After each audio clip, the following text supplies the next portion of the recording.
Hello student, welcome to economics classes.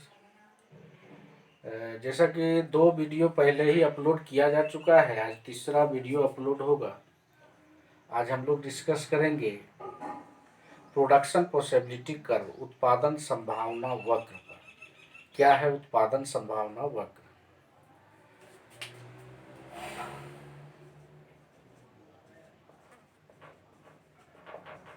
Production possibility curve, जिसको कहते हैं पीपीसी। बहुत इंपॉर्टेंट टॉपिक है ये 12th बोर्ड के लिए। इसके साथ साथ अन्य कंपटीशन एग्जाम में भी जो है इससे एक सवाल रहता है। प्रोडक्शन पॉसिबिलिटी कर उत्पादन संभावना वक्र को समझने के लिए सबसे पहले हम लोग समझेंगे पूर्ण रोजगार वाली अर्थव्यवस्था। पूर्ण रोजगार वाली अर्थव्यवस्था, फुल एम्प्लॉयमेंट इकोनॉमी।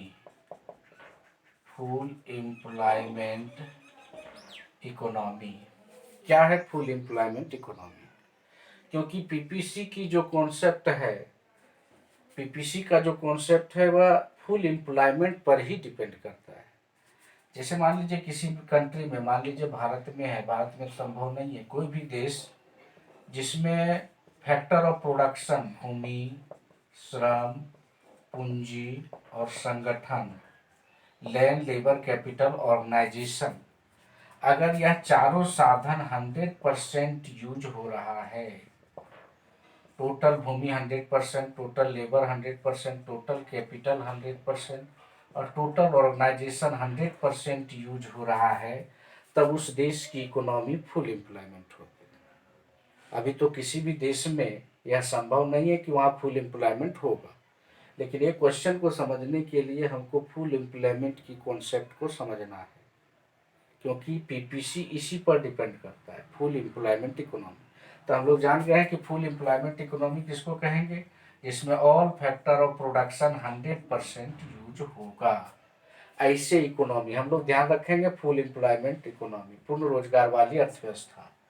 अब इस पूर्ण रोजगार वाली अर्थव्यवस्था में, पूर्ण रोजगार वाली अर्थव्यवस्था में हम 2 वस्तुओं का उत्पादन करेंगे। यहाँ हम लिख रहे हैं प्रोडक्शन पॉसिबिलिटी, उत्पादन संभावना, और यहाँ 2 गुड्स का प्रोडक्शन कर रहे हैं, एक्स गुड्स और वाई गुड्स। कैसी इकोनॉमी है? फुल एम्प्लॉयमेंट, पूर्ण रोजगार। इसको भूलिएगा ना, इसको याद रखिएगा, पूर्ण रोजगार वाली अर्थव्यवस्था। पूर्ण रोजगार वाली अर्थव्यवस्था में हम 2 वस्तु का उत्पादन कर रहे हैं, एक्स गुड्स और वाई गुड्स। कुछ भी उदाहरण ले लीजिए। एक्स गुड्स जो है कपास ले लीजिए, कॉटन, और ये जो है व्हीट ले लीजिए, गेहूँ। ये 2 गुड्स का जो है सो उत्पादन हो रहा है। अब फर्स्ट संभावना है कि हमारे पास जितना लैंड, लेबर, कैपिटल, ऑर्गेनाइजेशन है, भूमि, श्रम, पूंजी और संगठन, जितना लैंड, लेबर, कैपिटल, ऑर्गेनाइजेशन है, ऑल फैक्टर ऑफ प्रोडक्शन को हम केवल जो है गेहूं के उत्पादन में, वाई वस्तु के उत्पादन में लगा दिए, तो गेहूं का उत्पादन हुआ 75 क्विंटल। एक्स का उत्पादन क्या होगा? एक मानना है, कुछ भी ले सकते हैं, 75 क्विंटल। तो एक्स का उत्पादन क्या हुआ? 0। क्यों 0 हुआ? क्योंकि हमारे पास जितना भूमि, श्रम, पूंजी, संगठन था, सबको हम वाई वस्तु प्रोडक्शन में लगा दिए, जिसके कारण एक्स का प्रोडक्शन 0 हो गया। अब दूसरी संभावना है कि हम चाहते हैं एक्स वस्तु का भी 1 क्विंटल प्रोडक्शन करें, उत्पादन करें। तो ये कब संभव है? क्योंकि हमारे पास जितना भूमि, श्रम, पूंजी, संगठन था, सबको हम वाई वस्तु प्रोडक्शन में इन्वॉल्व किए हैं, तो एक्स 0 हुआ। लेकिन हम चाह रहे हैं एक्स का भी प्रोडक्शन कुछ बढ़े। यह कब संभव है? जब कुछ भूमि, श्रम, पूंजी, संगठन में वाई के स्थान पर किसको लगाएंगे? एक्स को, क्योंकि all factor of production Y में लगा रहे हैं, तब वाई का प्रोडक्शन 75 है, एक्स 0 है। अब एक्स का प्रोडक्शन करने के लिए वाई की क्वांटिटी को घटाना होगा, क्यों घटेगा? क्योंकि कुछ भूमि श्रम पूंजी संगठन एक्स में इन्वॉल्व करना होगा, तो वाई का प्रोडक्शन क्या होगा? घट जाएगा। जैसे जैसे हम, अगर फुल एम्प्लॉयमेंट इकोनॉमी है, तो जैसे जैसे हम एक्स गुड्स का प्रोडक्शन बढ़ाएंगे, तो ये तभी बढ़ेगा जब वाई गुड्स के प्रोडक्शन में क्या होगा? कमी होगा। कुछ भी ले लीजिए, 75, 70, 62, 3 किए, ये और घट गया, 4 किए, ये और घट गया, 5 किए, तो ये 0 हो गया। मतलब कपास का 5 क्विंटल प्रोडक्शन उत्पादन तभी संभव होगा जब all land labour capital organisation कपास के प्रोडक्शन में इन्वॉल्व करेंगे, तो अगर वाई क्या होगा? 0 हो जाएगा। तो अगर किसी देश की पूर्ण रोजगार वाली अर्थव्यवस्था है, अगर किसी कंट्री में फुल एम्प्लॉयमेंट है, तो फर्स्ट गुड्स के प्रोडक्शन में तभी इंक्रीजिंग होगा जब सेकेंड गुड्स के प्रोडक्शन में डिक्रीजिंग होगा। यही सिद्धांत हमारा बताता है प्रोडक्शन पॉसिबिलिटी कर्व, जिसको हम डायग्राम से इस प्रकार हल कर सकते हैं। यहाँ वाई गुड्स ले लिए और यहाँ ले लिए एक्स गुड्स। एक्स गुड्स क्या है? 0 से 5 है, 1, 2, 3, 4, 5, अरे कहाँ तक है? 15, 30, 45,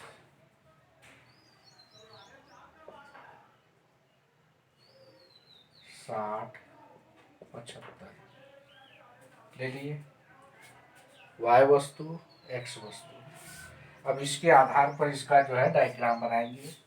एक्स 0 है, वाई 75 है। एक्स 0 है और वाई क्या है? 75 है। तो एक्स 0, वाई 75, यहाँ पॉइंट पड़ेगा। दूसरा बी पॉइंट पर क्या है? एक्स 1 है, तो वाई कितना है? 70। तो 1 पर 70, 75 से थोड़ा नीचे होगा 70, 1 के ऊपर ले जाएंगे और 70 के सामने। 2 में कितना? 62, 2 के ऊपर और 62 के सामने।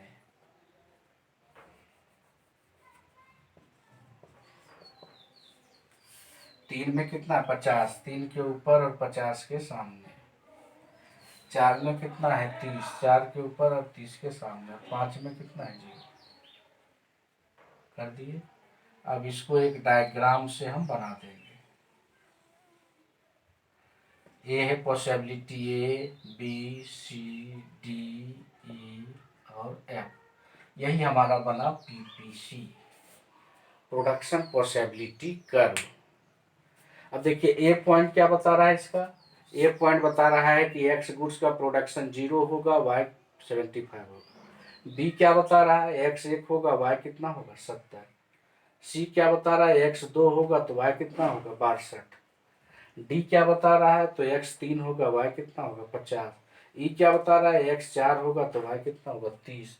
और एफ क्या बता रहा है? एक्स 5 होगा, तो वाई कितना होगा? 0। तो ये प्रोडक्शन पॉसिबिलिटी कर्व पीपीसी दो वस्तु एक्स और वाई, दो वस्तुओं के विभिन्न उत्पादन संभावनाओं को व्यक्त करता है। डिफरेंट प्रोडक्शन पॉसिबिलिटी को इंडिकेट करेगा ए पीपीसी। दो गुड्स के डिफरेंट प्रोडक्शन पॉसिबिलिटी को डिफाइन करता है। अब इसका हम परिभाषा निकालेंगे, क्या होगा? तो हम लोग स्ट्रक्चर देख लिए। अब ये स्ट्रक्चर के आधार पर ही इसका परिभाषा आप खुद निकाल सकते हैं। एक पूर्ण रोजगार वाली अर्थव्यवस्था में पहली वस्तु की उत्पादन मात्रा में तभी वृद्धि हो सकती है जब दूसरी वस्तु की उत्पादन मात्रा में कमी की जाए। इसे जिस वक्र की सहायता से दर्शाया जाता है उसे उत्पादन संभावना वक्र पीपीसी कहते हैं। Production possibility curve, production possibility curve define different situation of production of two goods in a full employment economy। उत्पादन संभावना वक्र विभिन्न संभावनाओं को, डिफरेंट सिचुएशन या डिफरेंट कंडीशन को इंडिकेट करेगा टू गुड्स के प्रोडक्शन का। किस इकोनॉमी में? फुल एम्प्लॉयमेंट इकोनॉमी में। क्या हुआ परिभाषा? एक पूर्ण रोजगार वाली अर्थव्यवस्था में पहली वस्तु की उत्पादन मात्रा में तभी वृद्धि हो सकती है जब दूसरी वस्तु की उत्पादन मात्रा में कमी की जाए। इसे जिस वक्र की सहायता से दर्शाया जाता है उसे हम उत्पादन संभावना वक्र कहते हैं। ये प्रोडक्शन पॉसिबिलिटी कर्व हुआ, आसान है। अब इसी से दूसरा क्वेश्चन उसमें बनता है, सीमांत अवसर लागत, मार्जिनल अपॉर्चुनिटी कॉस्ट, जिसको अवसर लागत भी कहते हैं। तो सीमांत अवसर लागत क्या है? अगला क्वेश्चन है सीमांत अवसर लागत क्या है। तो अगर हम लोग देखिए पीपीसी में क्या सीखे कि पहली वस्तु की मात्रा को बढ़ाने के लिए दूसरी वस्तु की मात्रा घटाना पड़ेगा। तो यहाँ तो ये 0 है, ये 75 है, तो यहाँ तो सीमांत अवसर लागत नहीं हुआ, क्योंकि सीमांत अवसर लागत क्या बताएगा? पहले को बढ़ाने से दूसरे में जिस दर से कमी करना पड़ा। हम लोग जान रहे हैं कि जब अर्थव्यवस्था पूर्ण रोजगार वाली होगी तो पूर्ण रोजगार वाली अर्थव्यवस्था में पहली वस्तु की मात्रा बढ़ाने के लिए दूसरी वस्तु की मात्रा को घटाना पड़ेगा। जब तक नहीं घटाएंगे तब तक पहली वस्तु के उत्पादन में वृद्धि नहीं हो सकती है। तो पहली वस्तु की मात्रा जब 1 इकाई किए, 0 से 1 किए, तो दूसरी की मात्रा घटाए, कितना घटा? 5, तो 5 कहलाएगा सीमांत अवसर लागत। अब इसको 1 से 2 किए तो इसको कितना घटाना पड़ा? 8, 2 से 3 किए तो इसको कितना घटाना पड़ा?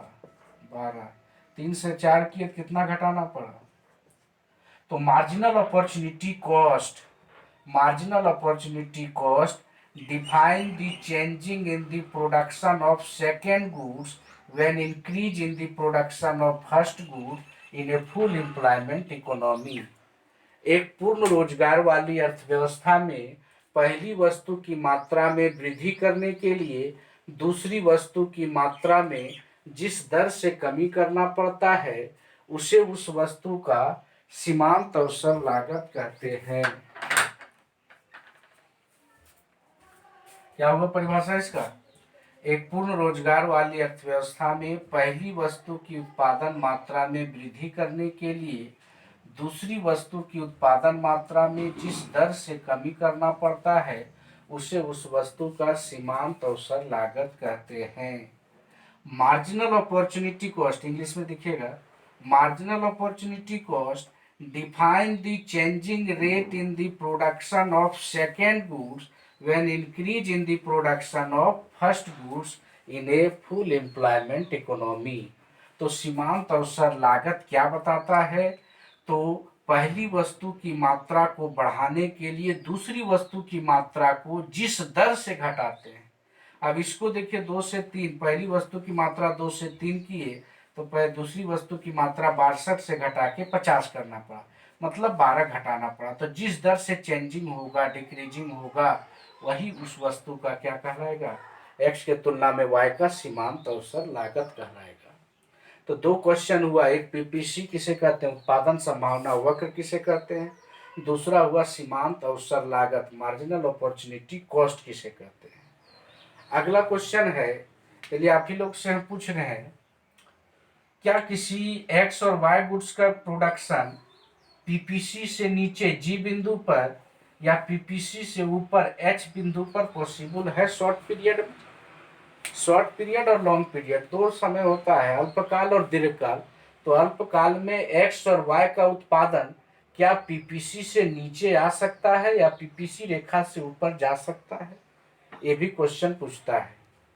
तो देखिए अल्पकाल में, अल्पकाल बहुत कम समय का होता है। तो हम लोग अभी क्या देखें, हमारी अर्थव्यवस्था क्या है? फुल एम्प्लॉयमेंट, पूर्ण रोजगार वाली अर्थव्यवस्था है।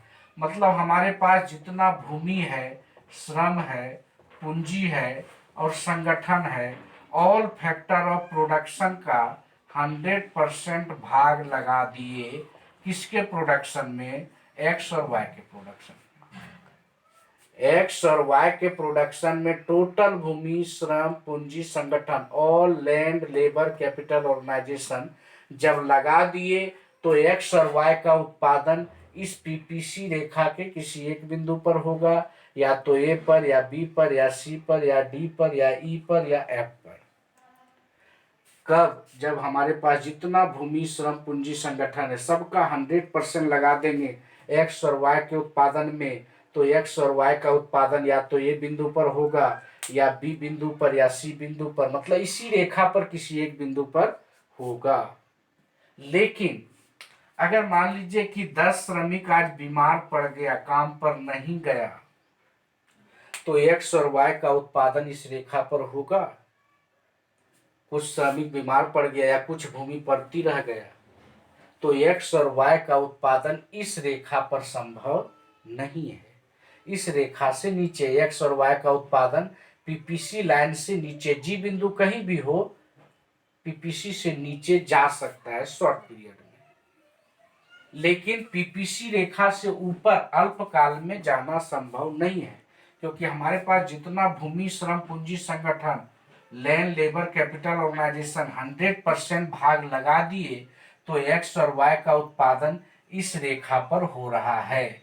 अब इससे अधिक उत्पादन संभव नहीं है, अल्पकाल में संभव नहीं है, क्योंकि अब हम अपने फैक्टर ऑफ प्रोडक्शन 100% लगा चुके हैं।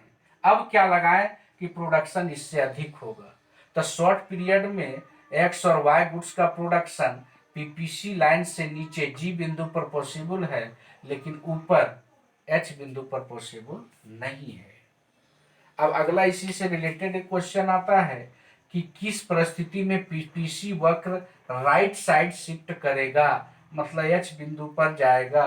प्रोडक्शन पॉसिबिलिटी कर्व दाईं की और राइट साइड अपना आप देखिएगा, राइट साइड इधर लेफ्ट साइड इधर हुआ, तो पीपीसी कर्व राइट साइड दाएं की ओर कब जा सकता है।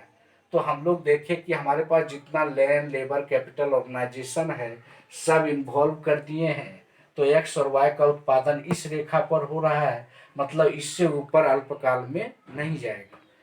कब जाएगा? लॉन्ग पीरियड में, जब भूमि बढ़ेगी, भूमि में इंक्रीजिंग होगा। क्योंकि जब तक लैंड लेबर कैपिटल ऑर्गेनाइजेशन नहीं इंक्रीज होगा, एक्स और वाई गुड्स का प्रोडक्शन नहीं इंक्रीज हो सकता है। तो भूमि बढ़ेगी। अर्थशास्त्र में भूमि, ज्योग्राफी में जो है सो भूमि में इंक्रीजिंग संभव नहीं है, लेकिन अर्थशास्त्र में भूमि में इंक्रीजिंग पॉसिबल है, क्योंकि अर्थशास्त्र में भूमि का मतलब होता है कृषि योग्य भूमि।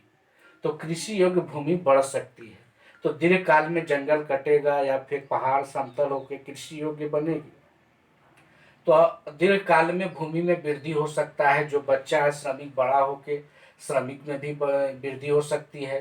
कैपिटल रिसोर्सेस जो है, नया नया रिसोर्सेस आ सकता है, नई कंपनी खुल सकती है, तो एच बिंदु पर जाएगा।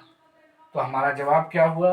तो production possibility curve short period में जी बिंदु पर जा सकता है, लेकिन एच बिंदु पर दाईं की ओर तभी जाएगा जब ऑल फैक्टर ऑफ प्रोडक्शन में इंक्रीजिंग होगा। और यह कब संभव है? लॉन्ग पीरियड में, शॉर्ट पीरियड में संभव नहीं है। इसी से एक रिलेटेड क्वेश्चन है कि पीपीसी